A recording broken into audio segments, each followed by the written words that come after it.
body language. This time I said I wanted you.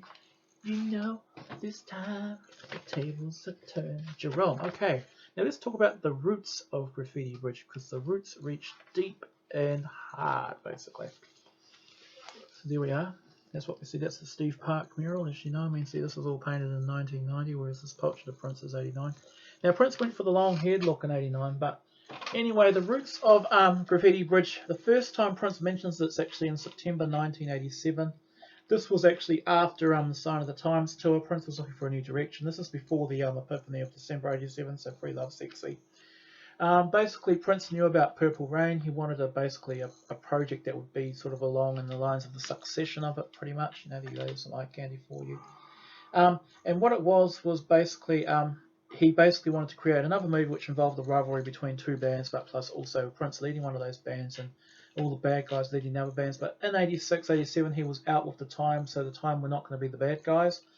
But actually, if we look at it even further, it was revisiting yet another project. If we go back to the middle of 1986, back to the Camille Dream Factory era. Now, I found heaps of details about Prince's 1987 plan for Graffiti Bridge, but I found almost nothing apart from a few scattered songs and a few rumours, basically about the Coco Boys. Now, the Coco Boys, either spelt Coco, C-O-C-O, or with an A on the end, was basically based around one of Prince's pseudonyms, Joey Coco. I think that was the name he gave to Kid Creole in the Coconut song, The Sex of It, which he gave to them in 87. They did it in 1990. And I think it also appeared on another couple of songs he did in 86, like Sheena Easton's For the Lover and You. I don't know the exact songs, but Prince was using the pseudonyms Alexander Nevermind, Christopher Tracy, which of course is the character on Cherry Moon, and Joey Coco. Now, the plan of the Coco Boys was actually two groups again, fighting in basically Uptown, which was of course, you know, Conception of the Dawn. And then one of the bands, basically, Prince's band was called The Dawn, and then it featured Prince, Miko, and a few of his other Revolution mates like Brown Mark, and I think, who else was it? I think Levi Caesar Jr. as well. And then, of course, in the Coco Boys, which is interesting, is some of the people he drew in to be in the Coco Boys. Of course, the name given to the fact that they were all brown, no doubt. Lenny Kravitz, this is pre-fame Lenny Kravitz. This is before he had actually recorded his first album, Let Love Rule, in 89. So we're talking like 86, 87 here. Terence Trent D'Arby was even another name slated. Of course, I don't think someone with an ego that large would consent to being part of the Prince thing, although they reckon before he recorded Introducing the Hardline, he may have actually been keen. And Tony Lamons, which was basically a Prince protege, another light-skinned black guy, sort of like, you know, frilled dreadlocks type frizzy hairdo. Now, he actually did record an album for Prince, Time Waits for No One. I mean, no, that's the Mavis album, so I forget the name of it, but anyway, he did, I think it was just a self-titled album, but he recorded it in mid-89 and he actually died in a motorcycle crash at the end of 1989. But Tony Lamons was in it too, and this will really make you guys laugh. This is 86. Prince also chose another man who's basically going on about how he was the hottest thing to music since sliced bread, was a man called Giorgio Alentini, who fancied himself as new Prince. Now, those of you who go back to my video at the start of 2020 about Prince imitators, basically, when Giorgio went to see Prince, you know, because he wanted to sign on to Paisley Park and do his own album, Prince said, yeah, sure, but I'm going to manage your career, I'm going to write the songs you're singing. Like, Giorgio was, hell no. But you know what I can do for you too? I can also put you on my new movie project, The Coco Boys. And he was like, what the fuck? What's this Coco Boys shit? And he left, joined Motown, had a couple of small hits, and then, as you know, Motown dropped his ass in 1989, and he did another album for some company in 91, and that was the end of Giorgio. But anyway, this Coco Boys project, some of the songs include By the Light of the Morning, and also The Dawn is another song from this era. It's also believed that some of the songs like Big Tall Wall, If I Could Make You Mine, and Neon Telephone, and also along with Crucial, were songs intended for this Coco Boys project. As the vault opens up, I guess, if they ever do like I know they're doing Sign of the Times issue, but if they ever do an extended version of more Dream Factory Parade era tracks, they might find some more out about this Coco Boys idea. It might be just the idea that Prince had a lot of ideas, some that nearly came to fruition, like the early version of Graffiti Bridge and the Rave album from late 88, but it's possible that the Coco Boys was maybe just something he was toying with for about a week or so, and he realised this wasn't going to fly and he just let it go, basically. But it's always, I mean, I'm always fascinated in Prince minutiae and sort of like the less well-known stuff, so if anybody knows anything about the Coco Boys, I mean, I've been looking them up online and like, I'm just getting nowhere. I'm sure you know some of the real Princeologists like Dwayne and her probably know about it, but I'm just fascinated by it because I'm just imagining what this whole Cocoa Boys, the Dawn thing would look like. So there you are. Now moving on, one more year into the future, late 87. September 87 was when Prince officially promulgated the idea of a movie called Graffiti Bridge, again based upon Purple Rain and the aborted Cocoa Boys project. This time he actually had, less opposing groups, but he had basically involved himself playing a character called Camille Blue, which is not very different to the kid in the actual Graffiti Bridge.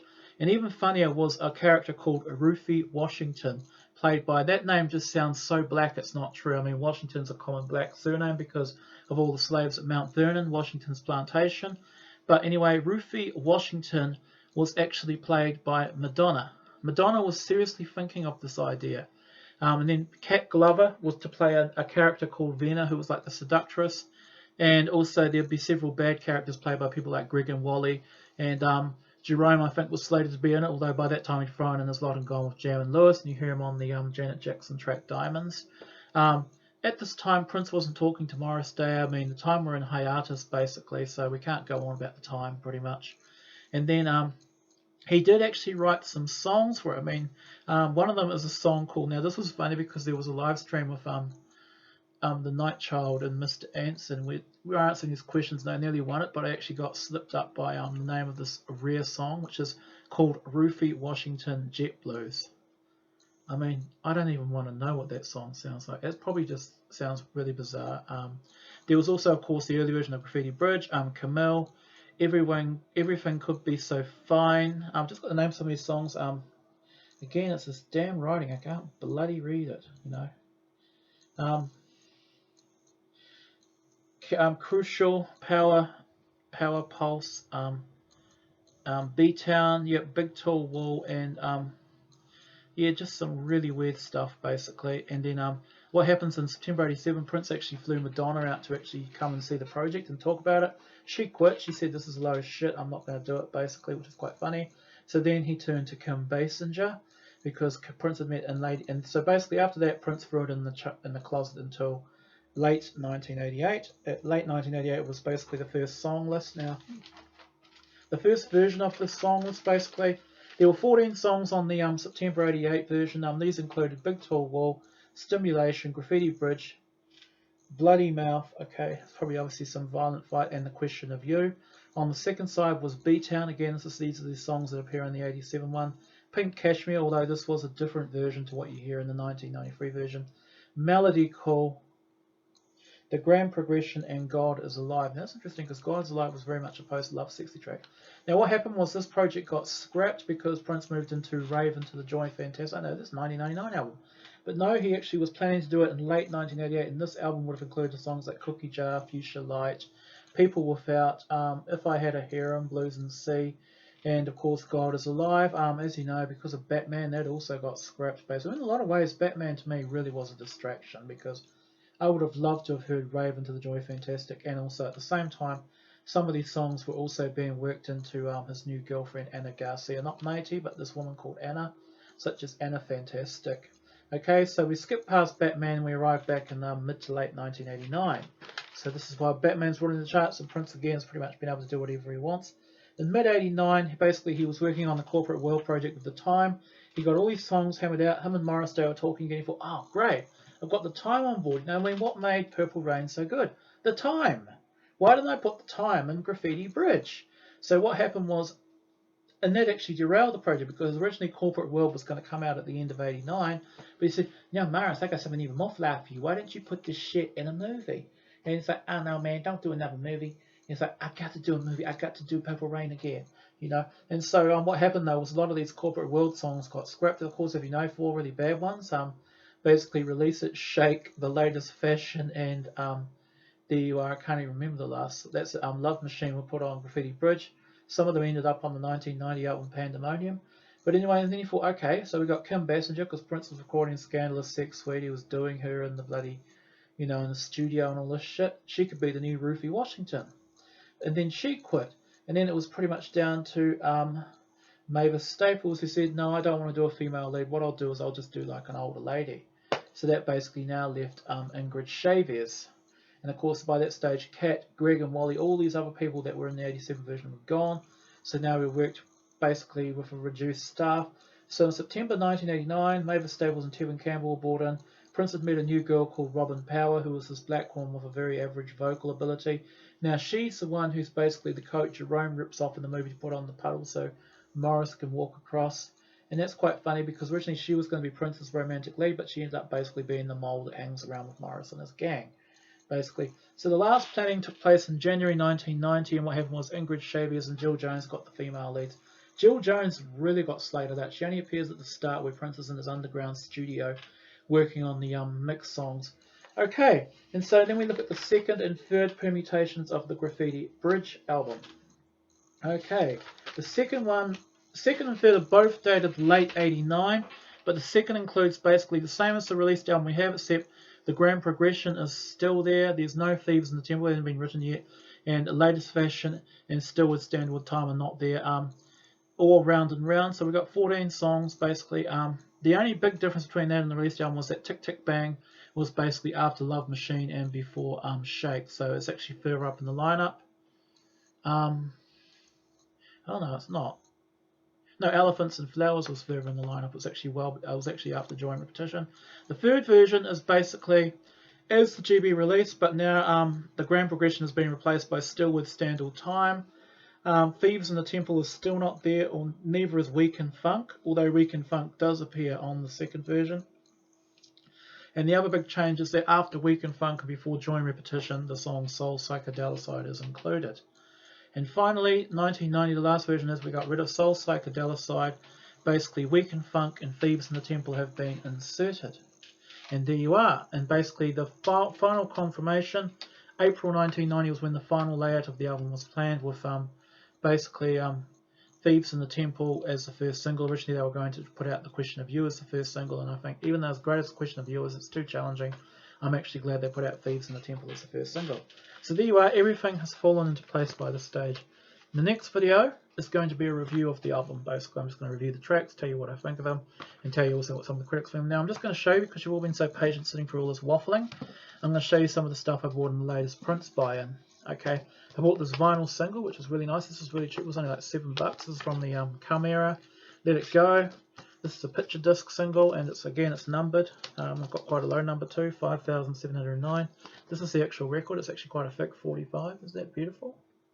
Picture disc, this side Let It Go, B side Solo, basically. Isn't that great? You know, so I'm very happy with that.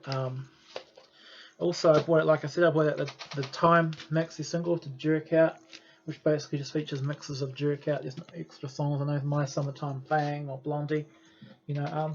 And I was really lucky to get this. I couldn't believe my luck. Sheila E., The Glamorous Life 12-inch dance mix. Now this is really cool, because on the back it's actually got the lyrics to the song. And as you know, this was a really big hit. I've already got this song as a 7-incher, so to find this was a real treat. And it was cheap as well. And I really do love the song Glamorous Life. It's probably easily one of her best songs. And then even more time. How about this for playing? This is a promo single, The Bird in My Drawers from early 1985, even though the song's from Ice Cream Castles was the second single. Now, isn't that great? Basically, the extended version of part, like, you know, the Rap Brothers can't fuck with that. And even the more interesting, look at the back of it, completely plain. You know, so every now and then, you know, I just land on my feet and buy the things I want. And less pleasingly, I paid a lot of money for this, but I still bought the damn. I have to admit, I haven't even really read it yet. Has anyone else bought this set? What do they think of it? Up All Night with Prince. I don't mind it actually. I mean, the best album of the four, I'd have to say so far, is definitely the After Show. This one here, It Ain't Over. There is some funky shit going on in that album. This cover, I still think this cover here is probably one of the very worst covers I've ever seen. I mean, what is going on with these eggs? No, but this is funky. Okay, I will say that much. Yep. And the booklet's really good too. It's good to actually have a booklet because, and I mean, I did buy it too because I am a completionist. This is when I wasn't into Prince much, so I didn't buy any of this stuff when it came out. I wasn't a member of the MPNBC, despite, you know, the ad on my Prince wall behind there. So there you are, and thank you for watching my videos. Hope you learned some more about Graffiti Bridge, and peace and be wild.